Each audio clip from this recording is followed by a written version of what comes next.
আপনার কাছে কি একটি স্মার্টফোন আছে? যদি থাকে তবে আপনার ফোনে অবশ্যই একটি জিমেইল আইডি আছে। আর আপনার এই জিমেইল আইডিটি যদি হ্যাক হয়ে যায় তবে আপনার ফেসবুক, ইউটিউব, গেমের আইডি এমনকি আপনার পার্সোনাল ছবিগুলো হ্যাকারের হাতে চলে যেতে পারে। তাই আজকের ভিডিওতে আমি আপনাদের একদম সহজ করে দেখিয়ে দেব কিভাবে মাত্র 3টি সেটিং চেক করে আপনার জিমেইল আইডিকে দুনিয়ার যে কোনো হ্যাকারের হাত থেকে সুরক্ষিত রাখতে পারবেন। ভিডিওটি একটু বড় হতে পারে কিন্তু আপনার নিরাপত্তার জন্য এই কয়েকটা মিনিট অনেক দামি। তো চলুন শুরু করা যাক। আমাদের প্রথম ধাপ, থার্ড পার্টি অ্যাপ অ্যাক্সেস বন্ধ করা। প্রথমে আপনারা আপনাদের জিমেইল অ্যাপটিতে চলে যান। উপরের ডান দিকে আপনার প্রোফাইল আইকনে ক্লিক করুন। এরপর এখানে থাকা ম্যানেজ ইওর গুগল অ্যাকাউন্ট লেখা অপশনটিতে ক্লিক করুন।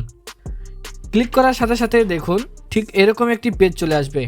এখানে নিচে তাকালে আপনারা একটি অপশন দেখতে পাবেন যার নাম third party apps and services. এটার ভিতর ঢুকলে আপনি অবাক হয়ে যাবেন। আপনি দেখবেন আপনার এই জিমেইল আইডি দিয়ে আপনি কতগুলো আজে বাজে অ্যাপ বা ওয়েবসাইটে লগ ইন করে রেখেছেন। আমরা অনেক সময় গেম খেলার জন্য বা এডিটিং অ্যাপের জন্য জিমেইল অ্যাপ দিয়ে লগ ইন করি, কিন্তু কাজ শেষ করে আর লগ আউট করি না। এই অ্যাপগুলো কিন্তু আপনার অজান্তেই আপনার ডাটা চুরি করতে পারে। তাই এখান থেকে যে অ্যাপগুলো আপনি চেনেন না বা আপনার দরকার নেই সেগুলোর উপর ক্লিক করে এরপর ডিলিট অল কানেকশন ক্লিক করে অ্যাক্সেস রিমুভ করে দিন। এতে আপনার জিমেইল আইডি এখনই অনেক নিরাপদ হয়ে যাবে। আমাদের দ্বিতীয় ধাপ, সিকিউরিটি অ্যান্ড সাইন ইন। এবার আমরা আমাদের আগের পেজে ফিরে আসব। এখানে দেখুন সিকিউরিটি অ্যান্ড সাইন ইন নামে একটি অপশন রয়েছে। সরাসরি এই অপশনটির উপর একটি ক্লিক করুন। আমাদের জিমেইলকে হ্যাক প্রুফ করার জন্য আসল সেটিংস কিন্তু এই সিকিউরিটি অপশনের ভেতরে দেওয়া আছে। এখানে ঢোকার পর আপনারা দেখবেন 2 স্টেপ ভেরিফিকেশন লেখা আছে। এটার উপর ক্লিক করে আপনার মোবাইল নাম্বার দিয়ে এটি অন করে নিন। এটা অন করলে লাভ কি?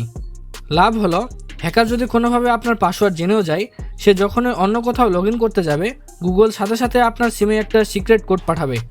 ওই কোড ছাড়া সে কিছুতেই আপনার আইডিতে ঢুকতে পারবে না। তবে আপনারা যদি চান সিম কার্ডের ঝামেলা ছাড়াই আরও শক্তিশালীভাবে 2 স্টেপ ভেরিফিকেশন করতে, তবে গুগল অথেন্টিকেটর অ্যাপ ব্যবহার করতে পারেন। এই অ্যাপটি কিভাবে কাজ করে এবং কেন এটি সবচেয়ে নিরাপদ তা নিয়ে আমি খুব শীঘ্রই একটি ডেডিকেটেড ভিডিও নিয়ে আসব। আমাদের 3 নম্বর সেটিংসটি দেখার আগে একটা ছোট্ট প্রশ্ন। আপনি কি চান আপনার শখের ফেসবুক আইডি, গেমের অ্যাকাউন্ট বা আপনার পার্সোনাল ছবিগুলো চিরতরে হ্যাকারের হাতে চলে যাক? নিশ্চয়ই না। কিন্তু প্রতিদিন হাজার হাজার মানুষ শুধু সঠিক তথ্যের অভাবে তাদের আইডি হারাচ্ছে। আমি নিয়মিত চেষ্টা করি আপনাদের এমন সব সমাধান দিতে যা আপনার ডিজিটাল লাইফকে নিরাপদ রাখবে।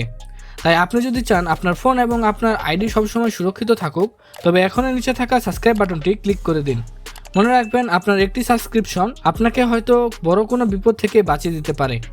তো চলুন এবার আমরা আমাদের শেষ এবং সবচেয়ে গুরুত্বপূর্ণ সেটিংসটি দেখে নেই। আমাদের তৃতীয় ধাপ হচ্ছে রিকভারি ইমেল সেট করা।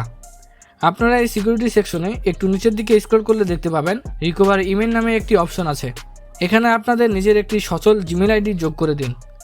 ধরুন কোনো কারণে আপনি পাসওয়ার্ড ভুলে গেছেন বা আপনার ফোনটি হারিয়ে গেছে, তখন গুগল আপনাকে এই রিকভারি নাম্বার বা ইমেলের মাধ্যমে আপনার আইডিটা ফেরত পাওয়ার সুযোগ দেবে।